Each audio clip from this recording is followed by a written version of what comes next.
What going on, are you? It's your girl Samara, aka Sammy, and welcome back to another video. Another video.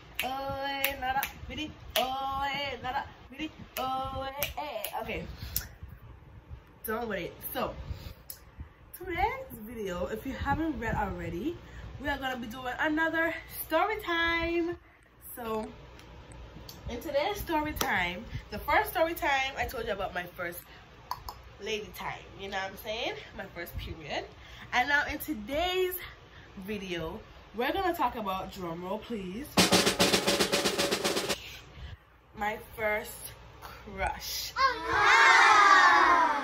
So yeah, so I got my wine here. I am 21 years old, just so we could put the disclaimer out there, just so you know, so y'all don't sue me. I do not promote underage drinking in any sort of fashion. You gotta be 21 if you're in the United States to drink alcohol. Okay, now that we got that clear, I am drinking, I got my Stella Rosa Black. Oh, so good. And let's get into this story time. So, well, not really my first crush per se, but it's more like my childhood crush. Yeah, it's more like my childhood crush than my first crush. Cause my very first crush was like in elementary school. So we don't call this my childhood crush, my first childhood crush, right? So bada bing bada boom. First of all, I like my wig. I like my new hair. It's given, her name is Becky because, you know, it's fitting. She's a blonde girl, so we call her Becky. She's the newest addition to the family. So let me know what you think about the hair in the comments below. And yeah, okay, so for the sake of this video, we're gonna call him, what's a name we could call him? Let's think.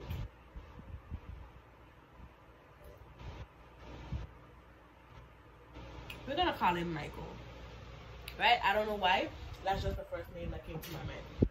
We're gonna call him Michael, right? So me and Michael basically grew up together. When he's 2 years older than me, and we grew up basically in the same church or whatever.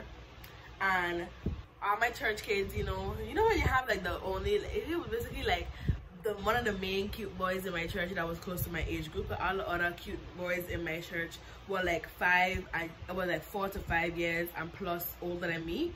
So he was the only one that was close to my age group, so naturally I gravitated towards him or whatever.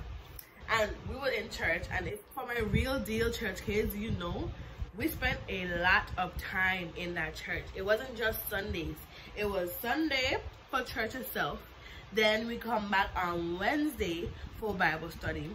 And then sometimes we in church twice on Sunday, from the morning service and the night service. And don't talk about if we have like an anniversary service or any other type of special service. And then my uncle, my great uncle, and my grandma's brother is a pastor at a different church. So when we have their anniversary, we go for that. So sometimes you could be in church from all day, from sun up to sundown, right?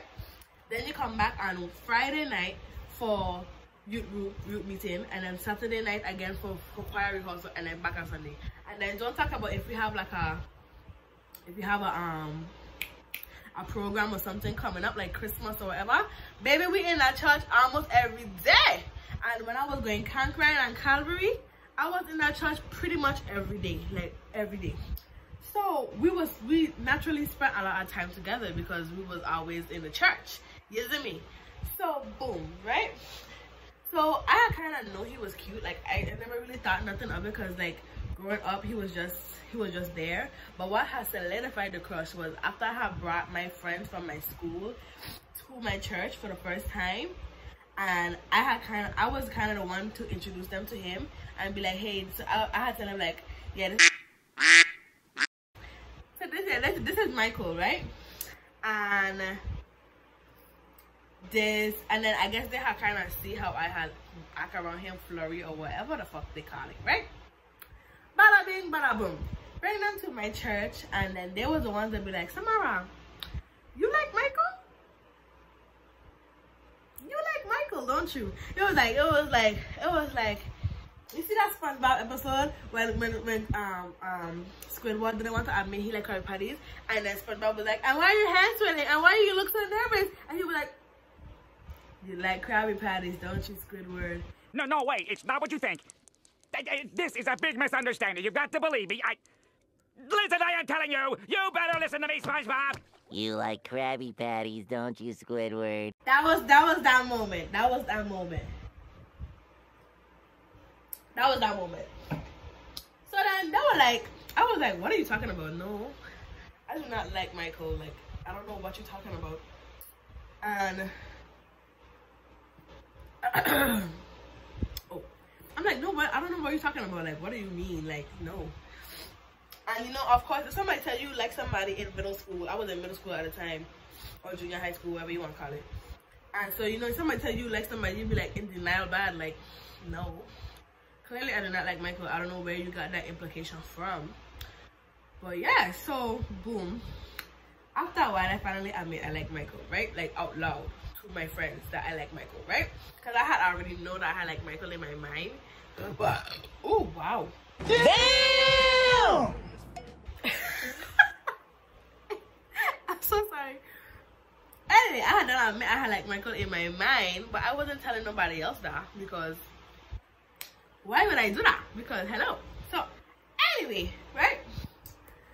So the crazy part about it is, right, me and Michael was friends. Like, we all friends, like in the whole church group, we like a whole, we all friends, and we was cool until after I had told my friends that I like Michael. Then everything, like for that period of time when I was in middle school and while they were coming to my church, well, they had continued coming to my church all up until high school, but for that period of time when it was still like, when the crush was fresh and it was like concentrated, that's when everything around Michael was just so awkward and uncomfortable for me.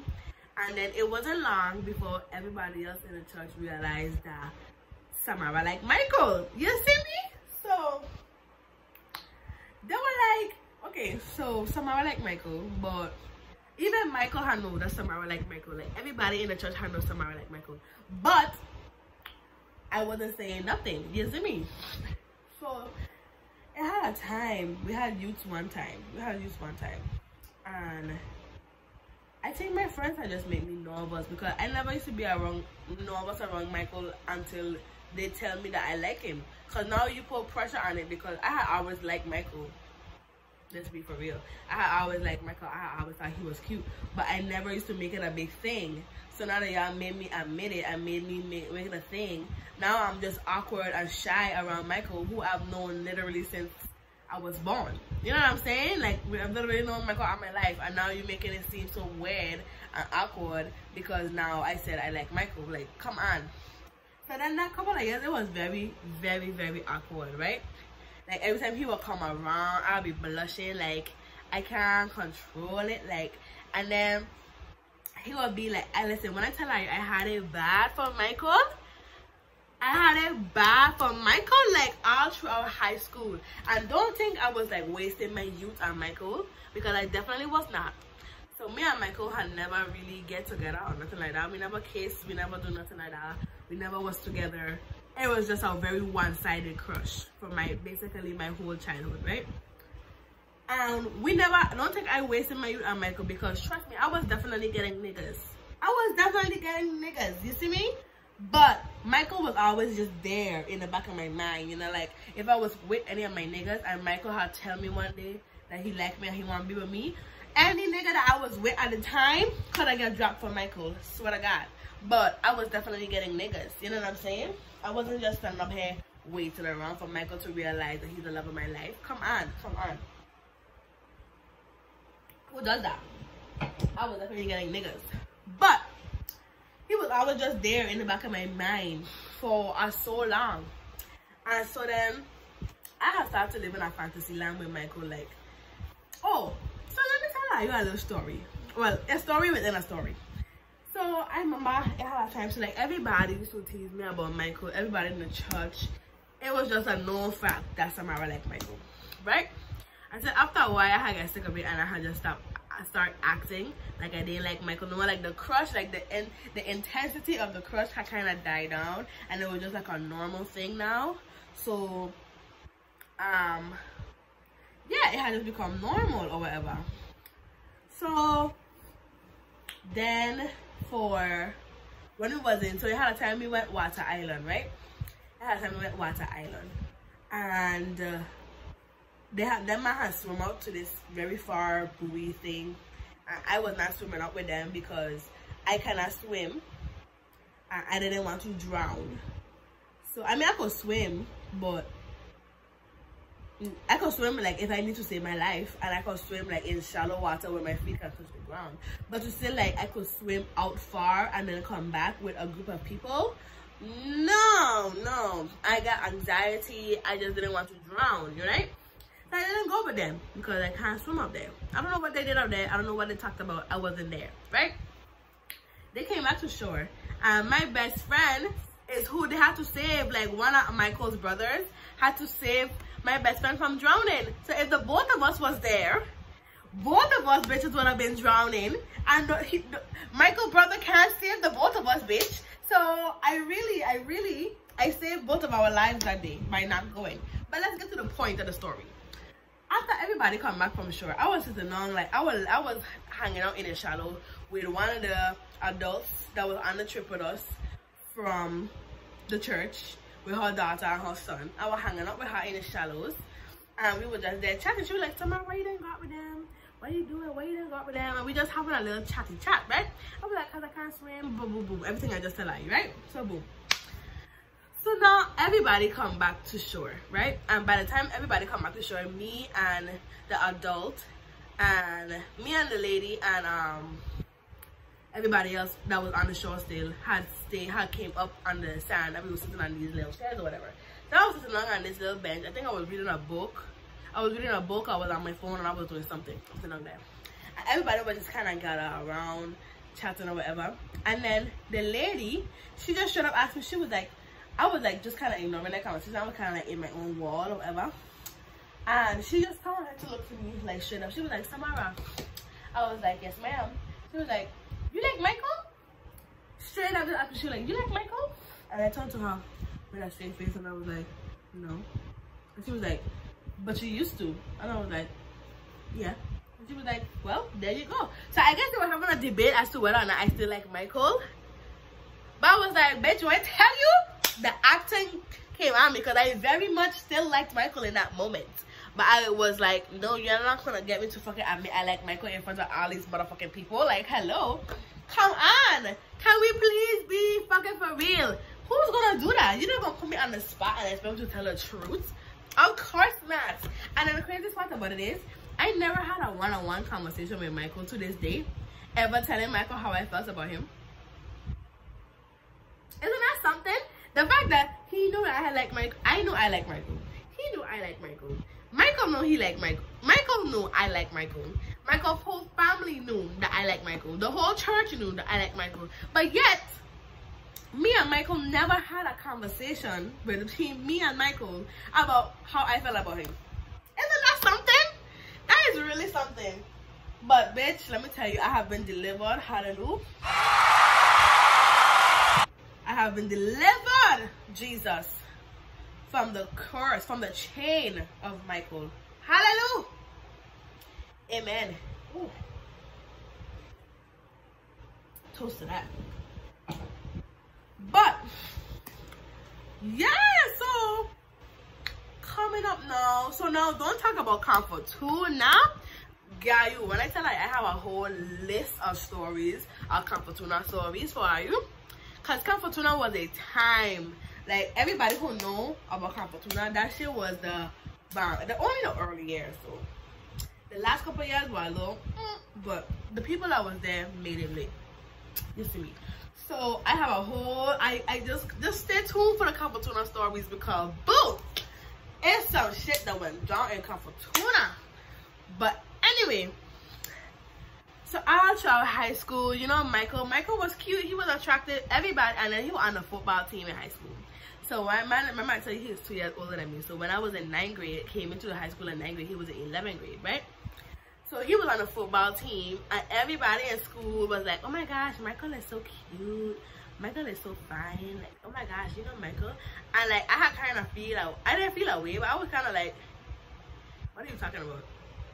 What are you talking about? Like, and then what's crazy is I'm very territorial over my friends for some reason. So when other people used to call Michael like their brother and his close friend, I used to be like, where do you know Michael from?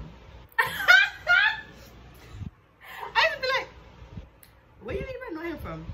Cause I promise you I know him longer than you.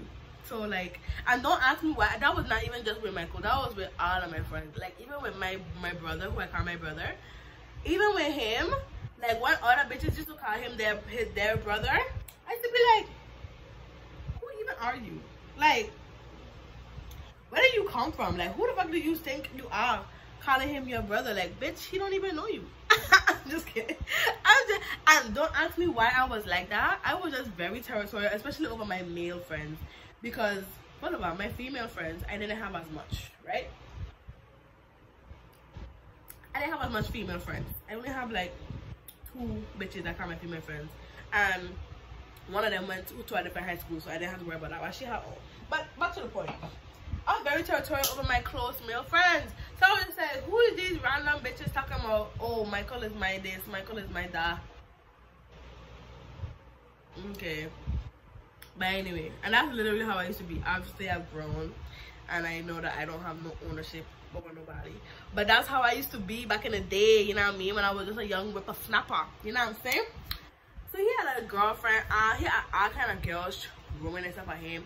All kind of shit. I remember when we had our football games and shit to perform for cause I was in Flag Girls. Oh girl, I have some Flag Girl stories for you. Me gonna say all the Flag Girl stories because some of them shit is just don't need to be talked about ever again. They don't never need to be talked about ever again. But baby, Flag Girls have some teeth.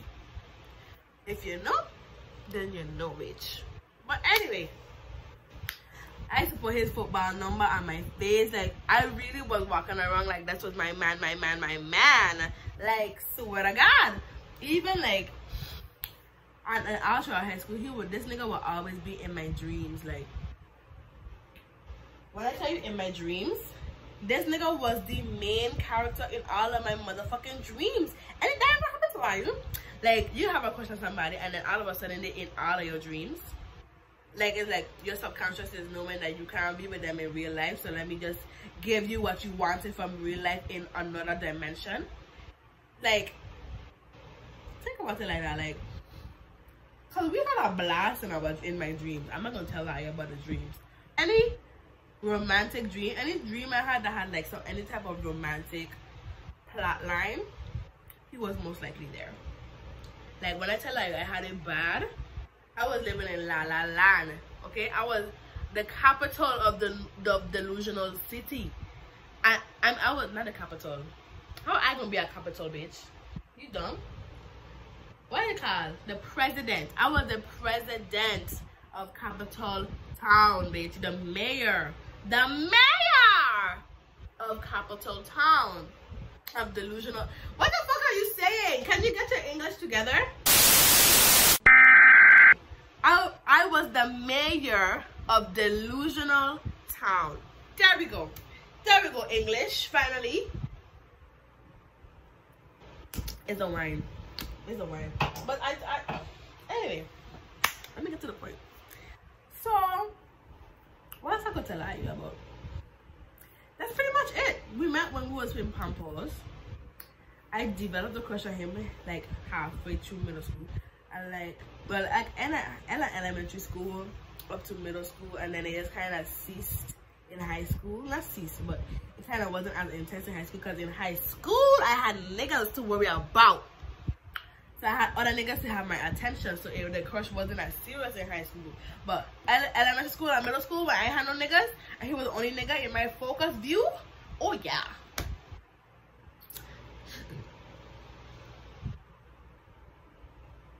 For sure. For sure. But it's not a secret, like, it's not a secret. Like, I'm an adult now, so I can definitely talk about these stories now as an adult. Because who gonna check me? Nobody. Cause I'm an adult. I'm grown. And this done. So yeah, man, your girl has had an interesting 21 years of life, and that is just the beginning. Like, that is just the very tip of the top of the beginning. I believe there's more to the story, like, but yeah. Oh, when I tell you about the last crush I had, I'm so glad I have been delivered from the land of delusion, because a bitch definitely used to reside in delusional town. When I tell you, a bitch definitely used to live there. And that's the thing about crushes, like, it's not real. It's really not real. It's like everything. If you look at any like movie or anything that have to do with crushes, most of the time, everything you think about this person is made up in your mind. Like, you literally create an entire relationship with this person in your head. That's crazy. Like, imagine, like, that's kind of crazy, low-key, if you think about it, but that's what a crush is. Because you imagining what it would be like to be with them, imagining what it would be like to hold their hand, what it would, you know, how they would treat you, all that shit, like, and none of that stuff is actually happening in real life. So this is not based off of nothing, and then your mind is just going crazy. This is literally based off of nothing. This is based off of the fact that you think this person is cute. Isn't that fucking crazy? Like I don't know nothing about Idris Elba. I don't know nothing about him. I don't know nothing about his personality. I don't know nothing about who he is as a person. I've never had a conversation with him.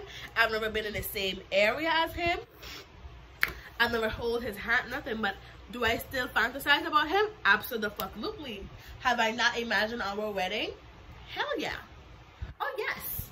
Oh yes. Have I not imagined what it would be for him to touch me? Absolutely.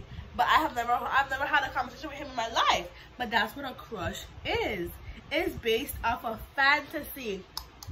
Whatever you can come up with in your cabeza, it's a crush. And it's perfectly normal to have a crush. Like, that's just perfectly normal. Now, if you have a crush and it actually goes somewhere, good for you, babe. Good for you. But please do not spend your whole childhood having a crush on somebody and it don't go away, and then you get all heartbroken and shit when it don't go away. Please move on, especially if the person does not seem to be showing you no type of interest back. Like, I promise you, you are worth somebody's attention the first time. You do not have to sit here and wait and beg for somebody to give you the time of day. Please move on with life and pay attention to the people who actually like you and actually care about you. If Michael watches this video, hey, what's tea, boo? I don't know if Michael's gonna see this video, but if he does, what's tea, babes? What's going on? Yeah, so that's what was going on in my mind while I liked Michael. And let me know some of your crush stories down below. Let me know if you can relate. Don't mind my throat being a little scratchy. I had a cold a couple days ago, and my body too. Like, that shit was so ghetto. Like, let me tell you right, I had my whole plans to go to dinner. I had everything ready. I had whole girl ready to get on. Every element of the fit was arrived and ready to go. And then the day before my body, I get sick. Not no regular sick, you know. I get sick, bitch. I had a freaking fever on the day of my birthday, burning up, running around in the bed, dying. I could not believe that the universe could be so rude. So now we have to try and do this again. But anyway, that's the end of the video, are you? Let me know if you could relate. Don't forget to like, comment, and subscribe and do all that good shit. And make sure you come back for a new video every single Friday.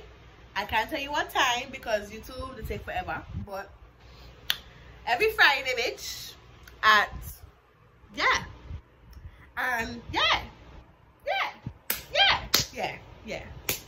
so yeah, check out you.